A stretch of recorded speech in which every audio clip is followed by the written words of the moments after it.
now we're ready to go into part 2 of the forum, which is the open forum. So for the evaluation, we would like to remind everyone that the GC Secretariat will share a link to an evaluation form for today's Kamayan Forum session in the chat box. The link will also be flashed on screen, so please take time to give us your feedback to Yep. help us improve the forum. And for those who will be needing e-certificate, uh, they are available upon request. And just two requirements. First, the participant must have been actually present in the forum and not merely pre-registered. And the participant must submit a duly accomplished evaluation form. Yes. Now, for the reminders, to ask a question or share a comment, you may either raise your hand to verbalize it or post your question comment on the chat box and we will read them for you. Please unmute your microphone as soon as your name is called. Please wait for us to call your name. Give your name, organization, school, or location, then state your question and to whom it is directed. Please be very concise and brief on your questions and feedback. And last, we will take as many questions as time permits on a first come, first served basis. So we have until, I think, before 5 o'clock for that, Marie. So let's start with the Q&A. A question? I think Jesse Las Marias is raising his hand. Go Yes. ahead, Sir Jesse. But Well, I was really amazed by the presentation, and if it's really possible, I think that would be very good for the nation. Now, the question is, there is such a thing as Maharlika Fund. Can we use the Maharlika Fund to attain the 10 million solar panels for the homes? oh, that Mag- question is for ma- Seed. maganda yun, ha? Pwede ba mag-invest yung Maharlika Fund sa 10 billion solar rooftop seed? Seed, can we have your answer? Or do you want to pass it? Will you Hello. accept that fund? Hello po.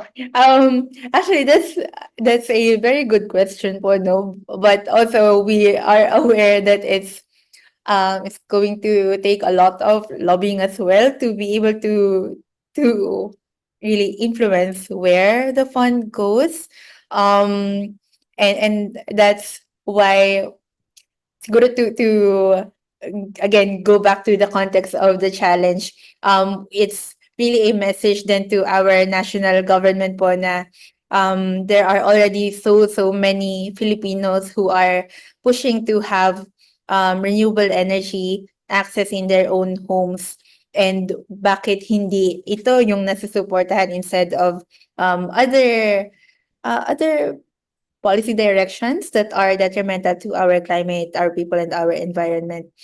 So not specifically to Maharlika Fund, but we do part of the rationale of the challenge is to be able to trigger that conversation on ano po ba yung mga binubuksan na opportunities for more Filipinos to have access to their own renewable energy systems. Halimbawa po, what kinds of loan facilities na po ba yung pwedeng ma-access ng even ordinary consumers, ordinary workers to be able to put up solar panels in their own homes. So that's the kind of conversation that we definitely want to trigger through the 10 million solar rooftops challenge. Yun po. Salamat po. Now, may I just add, can we just tweak your organization? And we will ask for 10 million signatures and submit it to the president.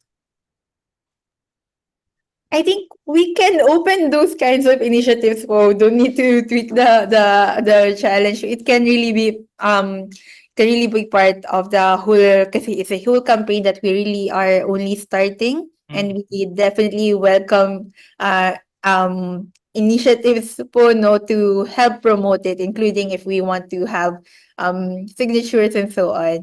But already even sa like days after launching pa lang po, we already have several announcements of commitments to be part of the 10 million rooftops. For example, if you've seen the statement from Caritas Philippines with a commitment to help promote and put up solar rooftop panels in dioceses and other even far-flung communities across the country. We are already seeing realizations on that end. Pero definitely having petitions and so on would help po, no, to advance the campaign. Yes. Before we proceed, I would like, can you please introduce yourself? We were not able to introduce you. I'm so sorry There's because no we didn't bio have- note, so yeah. Yeah. Please do, please do. Yes, apologies din po, very medyo last minute yung naging change from our end. So I'm Arian po. I am the campaigns head also at SEED. I've been with SEED for the last 6 years and really focusing on our national campaigns, including the energy transition, but also in our oceans and climate program. And I've also been serving as part of the secretariat of networks like the Power for People Coalition, if we are familiar. And ayun po, yun. Thank you. Thank you. Thank you, Marianne. Thank you.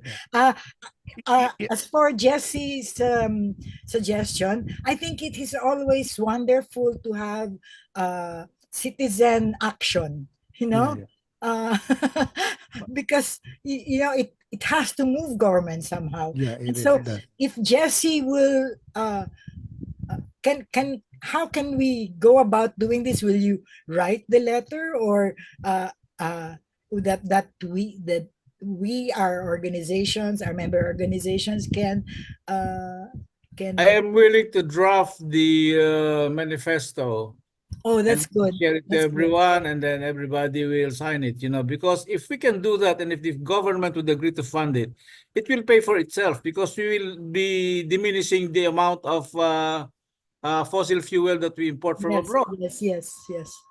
And the need Wonderful. to It's a import great coal. idea. And it's Yes, good to okay. get I'm willing to draft the manifesto, and I think, of course, Dave here is very good at that, and maybe he will be our critic. oh how will you send it to us? Do you know how to send it? How do we contact each other? Can the secretariat please I, get But I think, yeah, I think the one of my main concerns with that with the Maharlika development fund, it's an investment fund, and I don't I want to ask Seed and the 10 million solar rooftop because I think this is more non-profit driven because Yeah, Maharlika investment fund is more non-profit driven. Tama ba ako sa analysis ko doon? di ko nga alam kung nasan yung pera na yan. Kasi profit driven ang Maharlika investment fund, and I think the 10 million solar rooftop challenge is more on an advocacy rather than a profit driven project, right? Ariane? Then we can tweak it so that it doesn't need to be an investment fund. It doesn't have to come from an investment fund. Well, in a way, actually, it will earn money for the economy. Why? Because we won't be importing any more fossil fuel. And if you can really quantify the amount that we would be saving on that, then that's the way it's going to earn money. Uh-huh. That's an idea. Thank you, Well, there's no Sir harm Jesse. in Yeah. doing this. In trying, yeah. Yeah. May I add something to yeah. the clarification for Mr. Jesse Las Marias? Yes, sir. Go ahead. Yeah, the Maharlika and the 10 million signature are really wonderful and welcome, and these are all positive. But if we can deduce from the discussion that if we can prove that energy democracy will make money for the provider of the solar panels, for the utilization of energy, by having to input a captured market like what was presented by Dr. Marlene Cayetano, from the surplus, there is money to be made, then the campaign can involve the investors for the solar panels to give this on loan or to co-invest this with homeowners, and the income can be split from the payoff of the solar panels and the energy that is inputted in the battery for electric vehicles. This can be done that way in order that apart from the Maharlika Fund, apart from the 10 million signatures, something can move very positively and very swiftly, meaning the campaigners for the 10 million solar panels can now articulate a captured market, not in their business modeling, that every home now has a potential to generate surplus energy that can be sold immediately to a direct user, apart from energizing the home with renewable energy, as was clarified and demonstrated by our colleague, Dr. Mylene Cayetano. Yeah, all this is good. I just want to remind everyone that while all these ideas are good, our problem would be how to make it happen, how to organize it, how to organize ourselves so that we can push this our ideas, all these good ideas, Yeah, and that's succeed. why we can latch on, we can piggyback with the 10 million Yeah. solar panel campaign. And I myself, being a good friend of this organization, I will volunteer into articulate and really voice out a captured market of the campaign, not yet in the radar or not yet in the idea of the 10 million campaign. So meaning if one can realize that if we talk to the solar panel suppliers and really make them aware that there is money to be made apart from just selling the solar panels by generating energy for a specific use, then everybody will be happy, the homeowner and the supplier of the solar panels. So this can be Creative made, marketing. this can be crystallized by like the logo or the motto of the seed. It's a think do, not a think tank. It's a think and do. So think first and then do. So we will do it, colleagues from SEED. Thank Thank you, you. Sir Rene. I think we, You know, we so let's happy, yeah. David. I'm so Let's happy that contextualize first, no? Baka kasi iniisip ng iba na nasa Facebook, makakapanood pa nito in the future. What's the connection between the solar rooftop challenge and the e-vehicles? Because we are discussing here from e-vehicle, you need to charge it. So what are how do you what are make it talking about? environmental friendly? That's why we're talking about the 10 million solar rooftop challenge. And on the other what's these ideas, what makes me so happy is that already we have two volunteers, Jesse and Rene, and I can see that their heart is in it. So pag your heart is in it, you're bound to succeed, no? Yeah. And There's it a reminds me, question on the chat. I think this is very critical kasi maraming nagtatanong nito, akala nila, no? May question si Ma'am Rachel Baldonado. She wants to be part of the Solar Rooftop Challenge and become an endorser. But according to her, installing down ng solar is quite expensive. how much, di ba may question, how much How much they ba need to ang spend? kailangan? Yeah. I think most people are thinking about it, but are held back by the Yeah. cost. So That's true. Si Mylene really invested huge amount of money. But kung winatch natin yung kanyang presentation, yung ROI niya, matagal pagka siya ay nag-net metering. Pero pag siya nagbenta doon sa electric charging doon sa e-vehicles sa community, 2 years to 3 years, ROI na siya. So ang point dito, of course, talaga mahal yung investment. So kung marirealize natin na ngayon, pwede na nating i-involve yung mga suppliers ng solar panels. Let's do business together. My rooftop is my investment. Your investment is your solar panel. Let's do business together. Because Thank you, Sir we Rene. will generate income out of selling the energy to a direct so user. also maybe we can talk to the banks and instead of kung pwedeng car loan, baka hindi pwedeng solar loan, solar Yes. rooftop loan, Pwede rin, di ba? pwede rin, pwede rin. You know, Ang dami also bumibili ng kita mo, kotse, kaya nila, that's why- kaya din nila yung solar power. that's why our team is thinking out of the box. Meaning, Yes. ang thinking ng mga solar panel suppliers ay mag-install ng solar panel at ibenta yung energy sa grid. Yeah. But if you make them aware na merong democracy, madedemocratize mo yung energy na ipoproduce mo sa solar panels mo, they will be interested. Yes.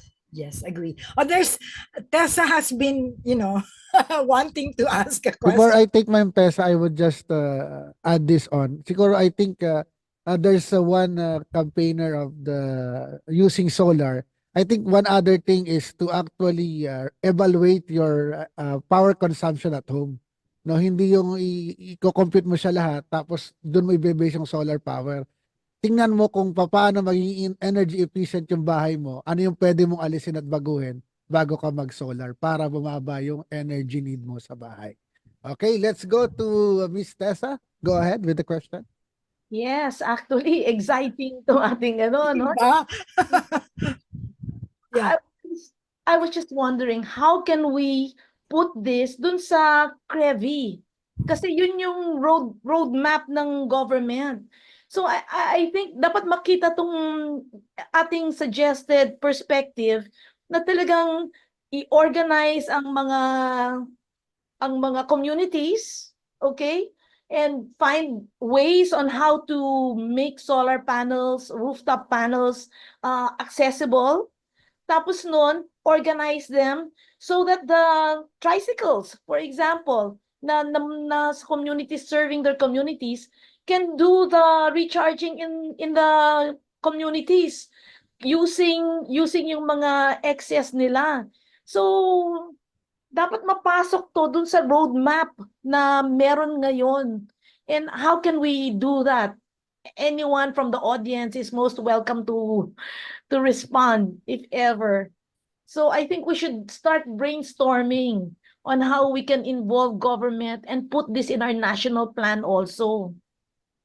May I respond, Tessa? Okay. Sorry, Mr. Jesse. Go ahead. Sunod na lang ako. Okay.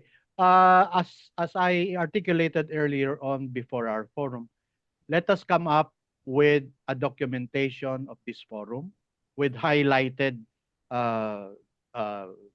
statements on the resolution, on the highlights of our forum to be submitted to the government agencies and to the legislative bodies of our government in order that they will be aware of what was discussed and our resolve to really help, not distort, but help government and our environment and help our people to be liberated from the very costly and overburdening cost of energy.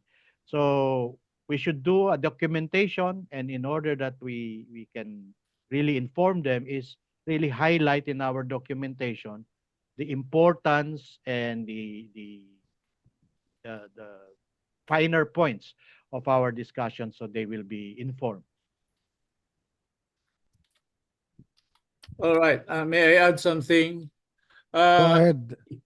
Rice and energy are equally important. And government has been subsidizing recently rice by selling it at 29 pesos. But if you look at the rice that they are trying to sell to consumers, definitely you would think your 29 pesos would be a waste.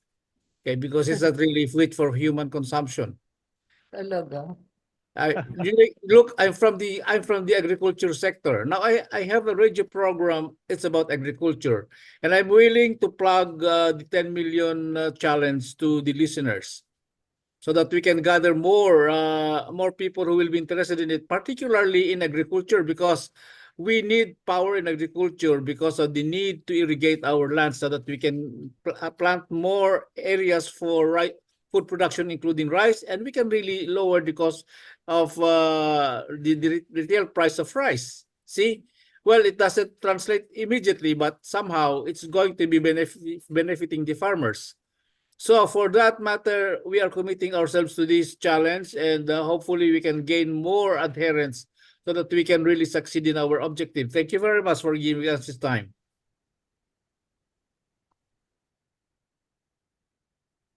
May I? Yeah, sure. Go ahead. Go ahead. Yeah, actually, I think dapat magka-pilot para tingnan kung how feasible is the business plan that we are recommending. Baka we can organize yung academic institution to do a research, okay? And then involve yung sinasabi ni Rene, involve yung providers ng solar rooftops, and involve maybe a community who's willing to go into it, and maybe a private or private institution or mga companies to do their corporate social responsibility involved in this pilot. Ang tanong ko lang, meron bang nakakaalam na may isang community na madami na silang solar rooftop na pwede nating magamit sa pilot study? Tessa, let's discuss this with SEED, and let's plan out and do actions with SEED. I'm sure they have the capability to invite into the meeting, into the discussion, potential sectors in order that we can achieve a pilot scale model in a community, whether in the rural area, in the urban area, or whether in the fisher folks area, agricultural area. We can explore and we can have a pilot. So let's design the pilot. Let's explore the idea with our partners and with all those who are willing to become part of this campaign are welcome to join. But let's invite ourselves into SEED in order that we can explore the idea of a pilot. Yeah. Last na lang to. I was able to do sa launching ng 10 million rooftops, no? I was able to talk to someone sa UNEP, and then he said na itong battery swapping is being done in Antipolo. Merong yatang grupo doing it, pero ang gumagamit ng battery swapping ay yung mga tricycles. Baka tignan din natin yung grupo na yon to also learn from their experience. Kilala ko yung operator at may-ari ng electric tricycles dito sa Antipolo. Yun. Yung kanilang battery swapping ay naka-hook up sa mall, at ang kanilang charging station ay naka-hook up sa grid. So let us explore. Let us explore. Baka pwedeng makausap natin sila na i-transition ito into a solar energized charging batteries in order that yung battery swapping iisa lang yung station nila, kaya tinawag nilang battery swapping. Wala nang nagcha-charge, but merong constant na china-charge na battery packs. Pagka ma-drain na yung isang battery pack na isang unit, punta siya doon sa parking area, palit ng battery pack. Go. Wala na siyang charging time. So yun yung principle. At ginawa na natin yan with Greenpeace sa Makati, doon sa route nila sa yung nag-pioneer ng e-jeepney, at battery swapping din yung model doon. At yung battery swapping station ay doon sa fire station sa Buendia ginawa. So doable yan, pero kailangan yung transition from connected to the grid, kailangan maging solar energy yung magiging generation ng energy. Okay. At let us discuss this again with SEED and with suppliers of solars if they want to enter into a collaboration with existing direct users and direct market of their panels and the energy they can provide. I-include na rin natin yung battery companies to become part of the discussion. Okay, thank you. Okay, any more questions? Carmina Taule, I don't think if this is a question or a statement. There's a study about the use of solar power in QC, or is there a study? There's a question mark at the end. So Yeah. I was wondering if it's a question or it's a statement. Is there a study about the use of solar power in QC? Is it a question? That makes it a question. Yeah. But we were missing the is. Yeah. That's why So maybe Anyway, I have a direct question with Sir Rene, kasi I've read that the proposal is, if I am correct, to separate the sale of the batteries for e-vehicles. Is that correct, Sir Rene? Yeah. Yes, you know, in order that we can influence or we can regulate and really impose upon a policy on the battery, we should be able to separate it from the e-vehicle, meaning there must be a separate entity that is now empowered Yeah. and regulated to engage in the battery business. Does it require the standardization of batteries? Kasi even yung mga Yes, saksakan yata nila outlet, iba-iba Yeah. rin eh. Yeah. It's yes, yes. part of the Kaya nga, business plan, right, Rene? kaya nga, if government, meron tayong Standards Act. So, pwede standardize yung shape ng battery, yung configuration ng battery, yung socket, yung plug, standardized. That no one can tinker with it, no one can cheat, and no one can etc. etc. Like pretty much like fuel. The Yeah. fuel is regulated, heavily regulated. Its quality, its quantity, its price, its import price, its loan, credit, everything is accounted for. So ganun din ang mangyayari sa battery. Imagine, kung wala na yung battery doon sa e-vehicle, meron na ngayong handle, hindi lamang ang mga consumers, kundi ang government, how to liberate the consumers from the burden of, baka mamaya na shortchange siya ng pagbili niya ng e-vehicle, substandard pala yung kasamang battery. You know, Rene, I like your analogy. I remember you said buying the battery with the Pag bumili ka ng kotse na internal combustion engine, hindi kasama ang gasolinahan. yeah, that's what you said. So, Pagka bumili ka ng electric vehicle, kasama yung battery pack na virtually parang gasolinahan. yes, So that's what you kailangan said. mong Totoo i-maintain yun. yung sarili mong gasolinahan. Yes. So yun yung You don't need burden. your own gasoline station, so you don't need Yes. you So don't need the ihiwalay battery. mo yung battery pack, ibigay mo to doon sa consortium, sa group of businessmen, small, big, medium, large, whatever, basta sila papasok doon sa Yes. standards and policy na ipopromulgate ng government. Makes Mag-cheat sense. ka, it's up to you, it's your call. Kasi hindi mo na yan matcha-charge uli pag chinit mo yung quality ng battery mo. Basta ang Okay. binabayaran lang ng consumer, yung nakastore na energy dyan sa battery.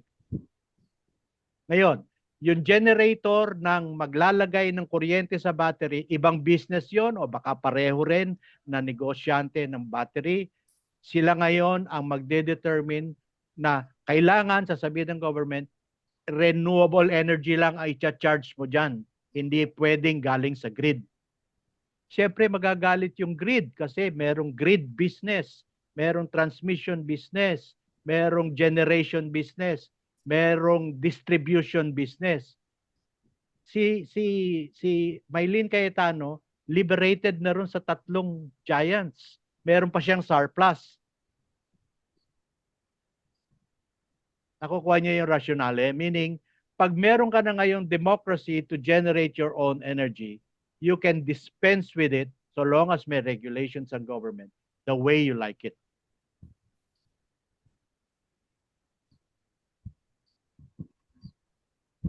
Agree ako kay Rene. Agree ako. That's very nice observation. Thank you, Mr. Jesse. Yeah, that's May very good. I? Hopefully. Go ahead. Go Yeah, ahead. we can do it. Yeah. Pwede ako, Nina? Yeah, sure, Nina, go ahead. Go ahead. Si Mr. Aquino from the Department of Energy. Sorry, He men- I didn't see your hand. no, I didn't raise my Go hand. I ahead. just spoke. He Okay. mentioned that the roadmap includes increase of renewable energy for the charging stations, for the e-vehicles. I was going to ask, I guess he's not here anymore. Will the charging stations have a different, power lines? Kasi yung kanyang percentage of renewable energy for e-vehicles is different from the renewable energy for the grid. So mukhang iba, no?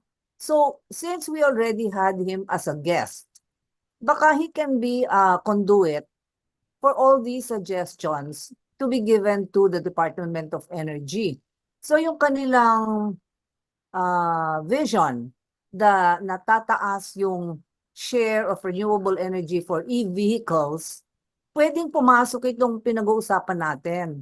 Yung mga excess, yung democratization Yes. of energy for e-vehicles. Doon siguro papasok doon sa kanilang roadmap. Sasama yung household surplus generation to their path of increasing share of renewable energy for e-vehicles. Pwede nating ipasok yon dun sa kanilang roadmap na yon. And siguro because he was a guest here, he will have an open ear for us. That's my suggestion. Kasi May I- isama may- natin siya. May I respond to Nina? Yeah, sure. Go ahead, Rene. Yeah, Nina, thank you so much for your very keen observation, and Yeah. that's very sharp, really. And I was watching really his presentation. Pero tama yung sabi mo, may sarili kayang wire yung Oo nga eh. renewable energy, 'di ba, coming from the grid. I doubt it. 'Di ba? Baka mamaya hindi ko naman ina-judge na misquote niya or yung mix ng renewable energy sa energy mix maaring madagdagan, pero kung ma-even out yung renewable energy sa grid at pinapalagay nila na sa sobrang dami na nito ay baka 100% na yung para sa electric vehicle, medyo confusion yon. Hindi rin mangyayari na yung mga charging stations, lalo pa nasa mall o lalo pa Yeah. nasa isang na magpo-put up pa rin ng mga solar panels, no? Hindi rin nila ine-expect yon. So Siguro- wala rin sa idea nila na baka yung mga bahay ay pwede nating matap. So kaya kailangan din na ma-inform sila nitong developments na ito ng ating forum. Nang sa ganun ay ma-inform sila na may possibility pa lang ganun. Baka Yeah. pwede nating ma-100% yung electric vehicle kung i-engage natin yung mga households na pwedeng malagyan ng mga solar panels dun sa rooftop nila. Kasi as Yeah. it is now, yung mga charging stations, malabo na magkaroon ng To involve renewable energy sources eh. si Kasi Pat. very- Hindi naman, excuse me. I think I don't know how it's done, pero in yung mga industries which choose to have their energy source from renewable energy, they can I don't know how it's done, but according to Agnes de Jesus, they can choose to have their energy from renewable energy. How, I don't know. So it's probably consistent with what Aquino was saying, that there is a different trajectory for e-vehicles and renewable energy outside of the trajectory of the national grid. So baka i-explore natin yon. Yeah, anyway, he offered, he Yeah. said, I'm just here, come to me, Open siya. parang ganun, di ba? Receptive yan, Oo. magaling na kaibigan yan doon sa electric Oo, vehicle oo, summit. mukhang open siya. Yeah. So we might as well, work with him because there's a lot of work to be done for this to happen, Definitely. I think Mila also raised her hand. Mila? Yeah, she did. Actually, nasagot na eh. Ah. Ang ganda kasi ng model ni Rene. Ang question ko lang, how to operationalize it. Yes. So siguro dapat pag-usapan na yung next steps, like yung when are we going to meet with yung discussion group to really thresh out yung details, how to go about meeting with the Yes, there should be a group, parang steering committee. Yeah, That will in fact, I think we have to organize, form it manage now, direct- and then schedule na if- agad yung meeting. Yeah, bahala dyan si Tessa. Si Tessa ang Yes. medyo may as, contact uh, sa Probably city.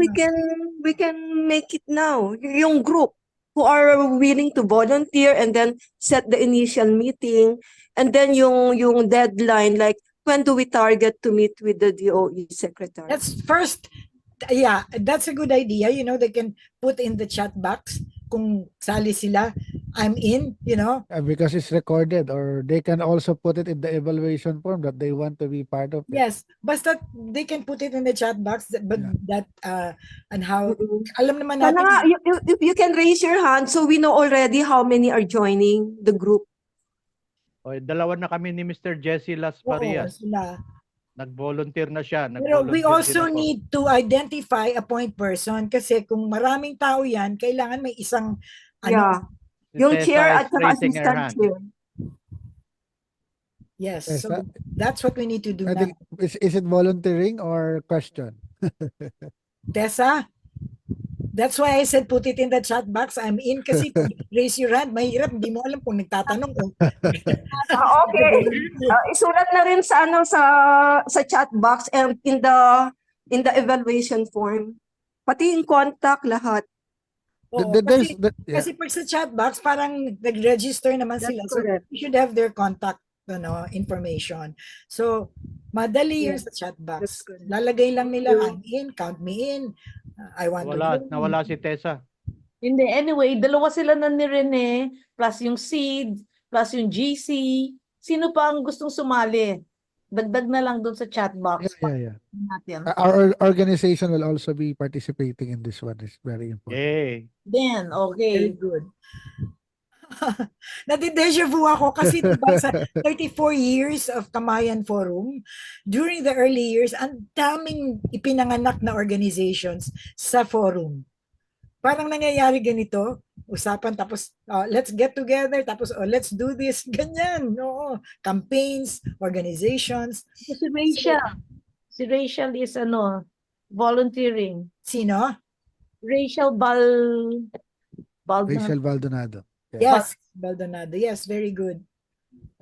There's a question from Carmina pala. If we utilize the renewable energy, do we need pa ba po bang mag-put up ng sariling poste at wiring para tumawid siya sa mga end user?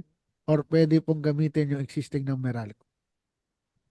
Ay, yung distribution network niya, baka hindi nila ipag- And, if I may answer, Go pag sa ahead, go ahead. rooftop mo sarili, hindi ka na kailangan kumabit dun sa poste ng Meralco. At yung mangyayari lang dyan, yung meter mo ay mag-iiba ng configuration kasi hindi na aandar yung meter ng Meralco kasi yung direct na kinukuha mong energy galing doon sa rooftop mo. Ngayon, nakikiusap lang siya na net metering system, yung sobra mo, ibenta mo sa kanya ng mura doon sa generation charge. Mas mura ng 12 pesos, so mga 5 pesos lang daw, sabi ni Maylene, no? So napakamura naman. Hindi naman kailangan pa na magkaroon ka ng sariling poste para na sa ganun magkaroon ka ng energy galing sa rooftop. Hindi naman ganun karami yung i-distribute mo. Hindi. Magmula doon sa rooftop, merong sariling electrical system yon, pababa doon sa bahay mo, papasok doon sa inverter, papasok doon sa battery packs mo, nasa ganun doon may store yung energy. So there's Pagka walang sun, doon ka kumukuha ng energy doon sa battery packs mo, doon sa bahay mo. So wala nang kailangang poste, walang kailangang nakakabit ka pa sa Meralco. Ayos.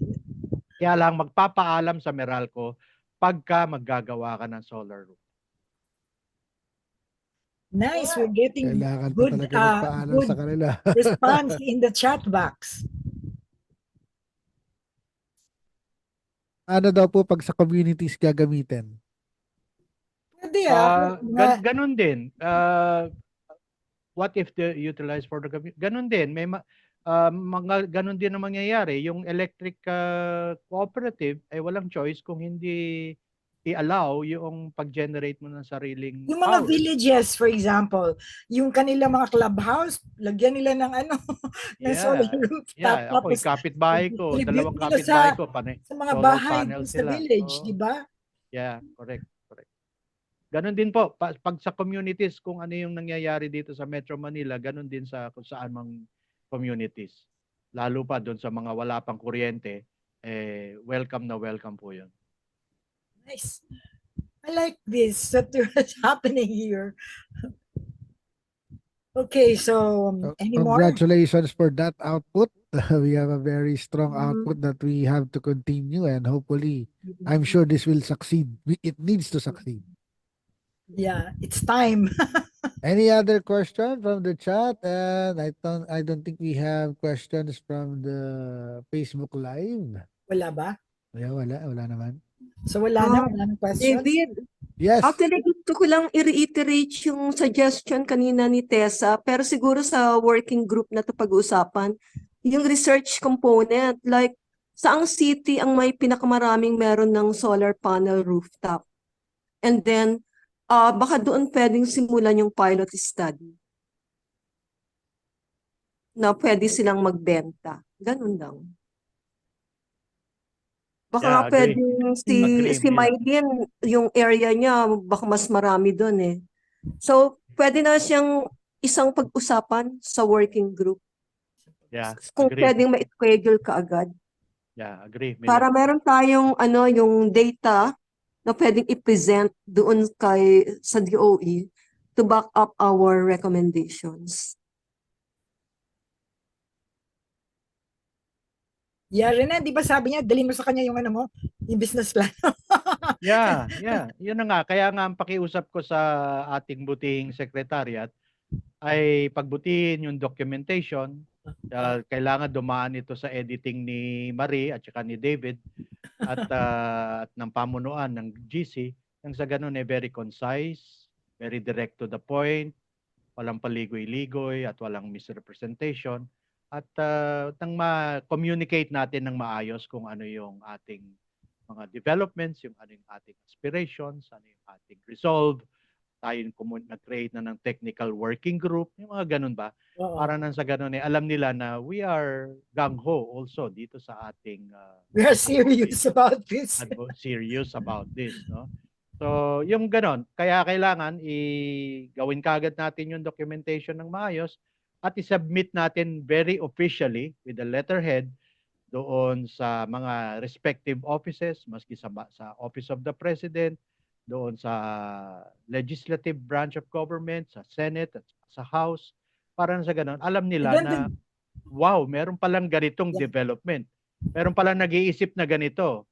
O, whether ibasura nila, at least alam nila. And then the group can decide if there is a need for another session here in Camayan. Well, depende na yan, Marie, doon sa magiging Kaya nga result sabi ko, the at group mga decide. milestones Yes, oo. nung ginagawa ni Miles doon sa aming mga projects at pilot na sinabi ni Tessa.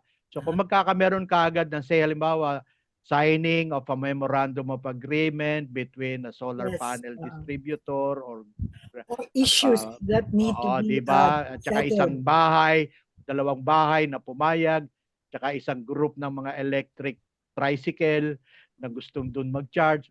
That's a subject for press release. Pero I'm thinking, kung merong problemang bubunuin pa, pwede nating pag-usapan ulit dito sa Camayan. Another Correct. session. Correct. So all will depend on how resolved we are with this campaign and how good we are with our documentation. Sa ganun hindi tayo ma-misconstrue ng ating public. Meaning hindi tayo ma-misconstrue ng big giants, no, yung mga giants na tatlo, yung generator ng energy. Hindi sila mawawalan ng negosyo.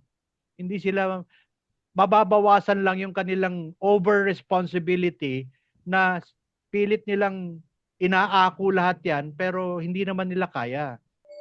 Manipis ang energy supply kung makikikompete pa yung electric vehicle, talagang lalong ninipis. Pero kung itatanggalin mo to sa kanila at i-democratize mo na nasa taong consumer na, dapat masaya sila.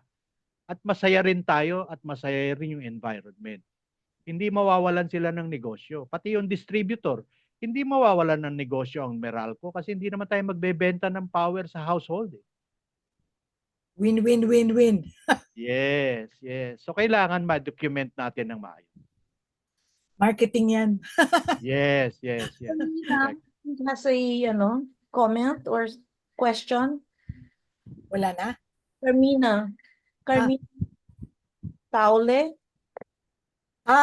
Yung about the kung What if it saan- would be utilized for the communities? Kasi sabi niya, she's interested to know because she's doing a research about the viability of using air hydropower.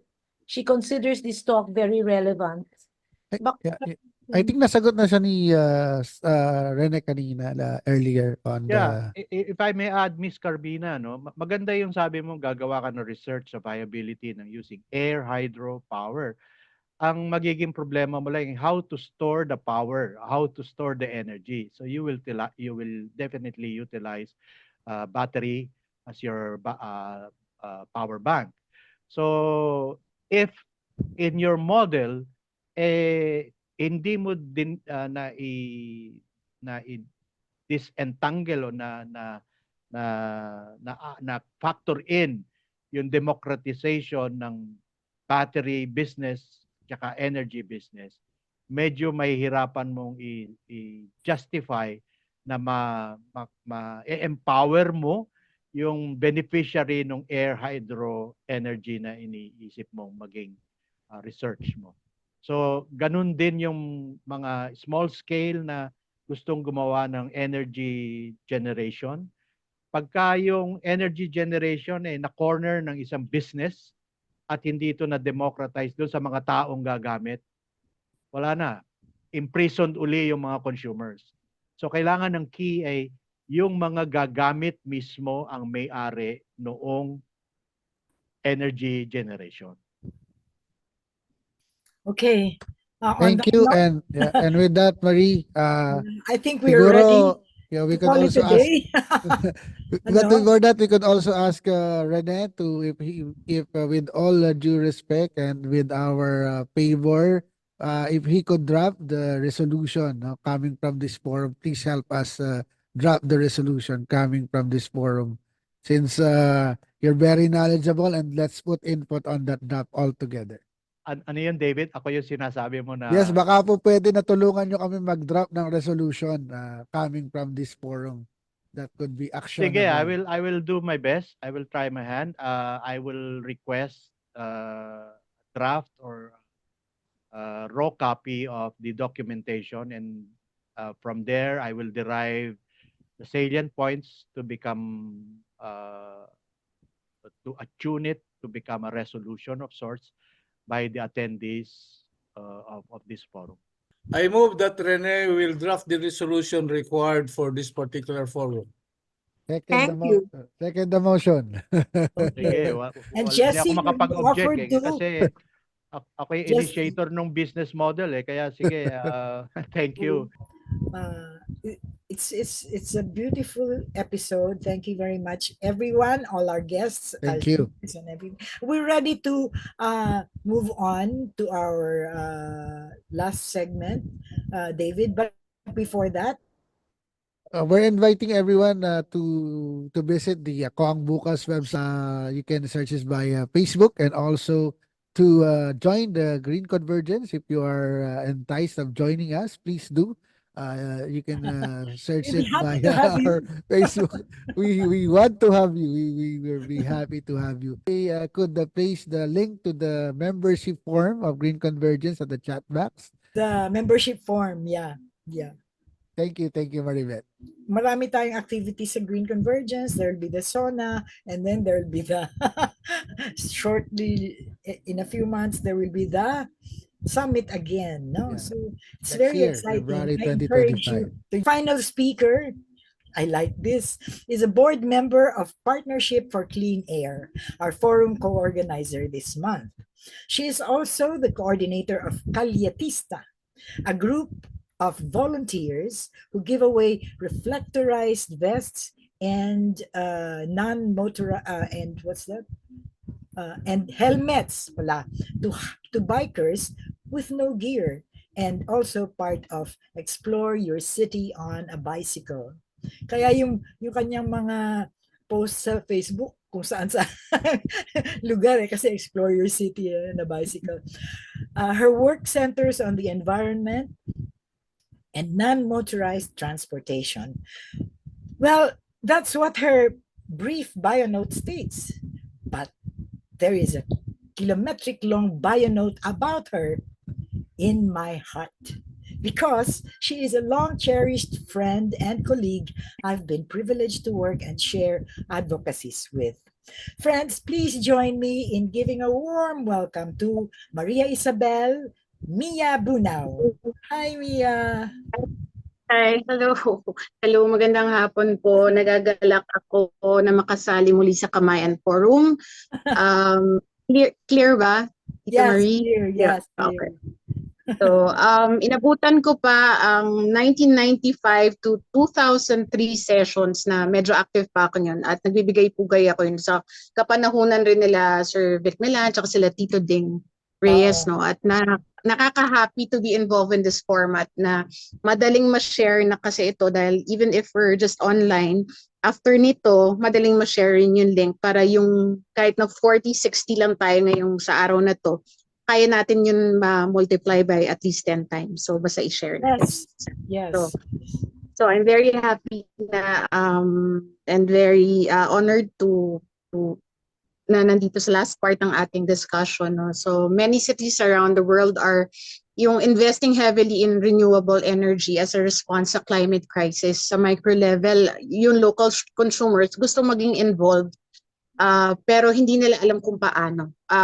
Sinasabi dun sa ibang studies dahil maraming obstacles gaya ng na nabanggit rin kanina sa mga discussions, no, yung affordability, access to the technology, yung access sa information mismo. Alam nila may crisis pero hindi nila alam kung paano nila magiging mas involved by utilizing renewable energy. So ang maganda this afternoon is that na-discuss yun dahil merong input from government, merong input from civil society, and then meron rin from an actual consumer.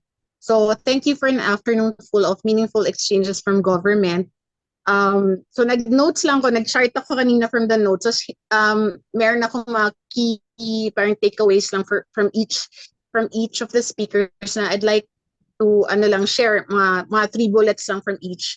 Dahil maraming information pero kagaya for government, ang ganda na diniscuss ulit ni Director Aquino yung Evida Law as yung industry situationer. Tapos maganda yung sinabi niya na yung tungkol sa manufacturing. Bihira yun ma-highlight kasi na yung sinasabi niya na yung manufacturing dapat nobody is left behind. So doon niya na-highlight yung circular economy na sana when we produce the materials ourselves, we're also able to have the handle in how to recycle it or manage the waste. Kasi when we talk about the waste, tinanong rin yung kanina, paano ba minamanage yung waste? It's actually all storage, diba? Medyo nagulat ako doon yung sinabi, sinistore lang natin muna yung mga nakokolekta na baterya or yung mga components kasi wala pa yata tayong kapasidad, ganun ba? Madalas lang na discuss yung swapping or bringing it back. Pero when we talk about the how we manage our wastes, I think it should be included dun sa slide nila na it's also a challenge. So yung key takeaway rin is that sinasabi nila na tinatry talagang ipababa yung presyo ng e-vehicles, pero it does not mean that we should rely on e-vehicles alone. So natuwa ko bilang a person who has bike commuted for more than 20 years, na hinighlight niya rin, even if it's not his department, na aside from bringing down the levels ng prices ng electric vehicle, kailangan natin i-add yung component na dapat this is dapat hand in hand or in synergy to sa mass transport and active transport, yung electric vehicle adoption so that we lessen the dependence talaga dun sa sa grid. Kasi kung ganun rin karami naman yung ipaproduce natin, 100, 300,000 units per year per manufacturer, then we will still impact on the grid, even if we will do renewable sources. So we had inputs also from civil society. So ang ganda ng model na sinasabi ni Sir Rene, are from Partnership for Clean Air also, na yung no batteries included na model. So it's very unang-una napaka-catchy nung phrase. So whoever na lalatagan mo nung business model or proposal na yun, they will look twice at the proposal. And then in itself, it already opens doors to conversation. Yung second takeaway from the presentation is yung the concept for energy democracy. So I believe it can be another topic for discussion na pwedeng palawakin for future discussions. Yung dun sa linatag kasi na mission or goals ng forum for today is number one is be informed on an innovative business model. So sinasagot na yun ang presentation ni Sir Rene from PCA. And the number two is yung vision natin is to listen to various views. So may government, civil society, and an actual consumer. So na-reach natin yung goal na number two na yan. So yung sa takeaway po from the consumer perspective, na very scientific, because we were so lucky that the consumer is also a scientist, and as a scientist, si Dr. Maydino, yung key takeaway naman po sa kanya is napakaganda rin. And basically, he also presented a good business model for an individual. So it is possible to generate your own electricity for your home and offices. It is also possible to generate surplus energy by rooftop solar power. It is profitable. Third, it is profitable to generate your own energy, as illustrated by the consumption and surplus model na present niya. So meron siyang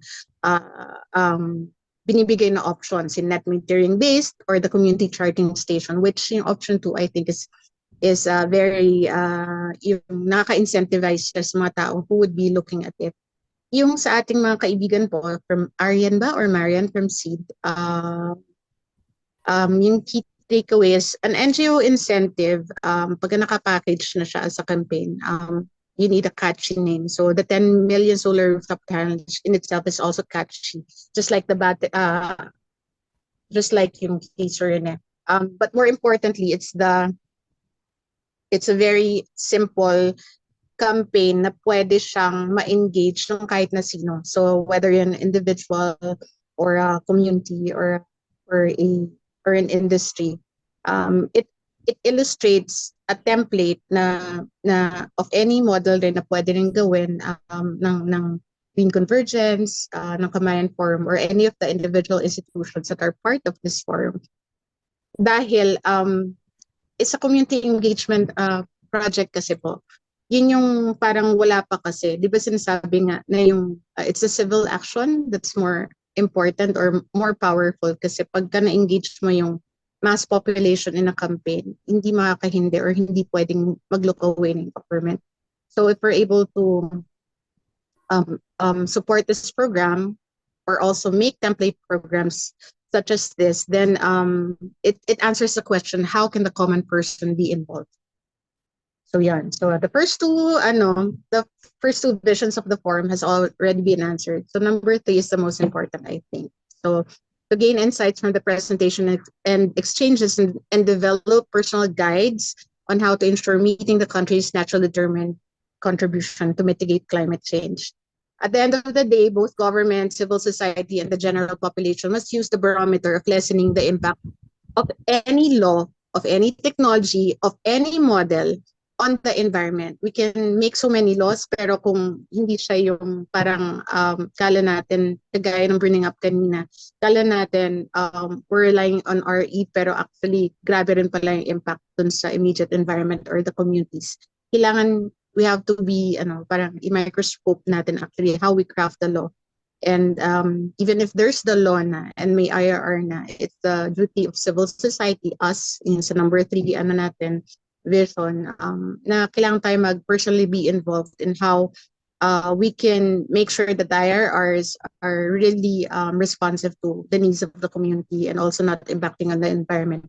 Hopefully, our technology, our business models and incentives will also be local and mainly driven by Philippine-owned and co-owned businesses. Circular economy must work.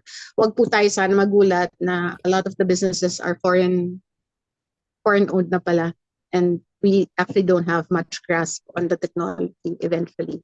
So it's a Friday, the end of another work week. May we be blessed with a renewed sense of vigor and affirmation that we, in our individual and institutional work, are in the right track and must be unwavering in our current campaigns and future endeavors. It is vital for the 40 or 60 people today now present who have dropped by in our Kamayan forum to amplify what has been discussed in our various peer contribute to the EV roadmap. So, namaste and haribol. Salamat po. Sorry, medyo mahaba. Pero natutuwa lang po ako, nagagalak talaga na nakasama ulit sa Kamayan Forum Ako din, after so nagagalak many ako. years. Anita, thank Very you. Thank you so inspiring. much. I'm so happy that we crossed paths again, and I hope we will do so more often in the Nag-notes future. po ako, isi-send ko yung chart ng notes ko kay Sir Rene. Okay. So it's time to say goodbye, David. Your last message. Thank you everyone for joining the Kamayan Forum today. And as the title says, thinking out of the box. I think that's very critical that in mainstreaming e-vehicle, we think out of the box. The challenge is easily said than done. There will be many challenges to this. Government challenges, for example, legislation and governance, challenges on the vehicle manufacturers, especially those who want to patent their technology and don't want to share it, challenges on various aspects. But if there's one thing that we have learned today, it is the power of people working together for the environment and for a better and greener future. Kasi palagi ko nga sinasabi, Marino, ang epekto ng climate crisis will not wait for us.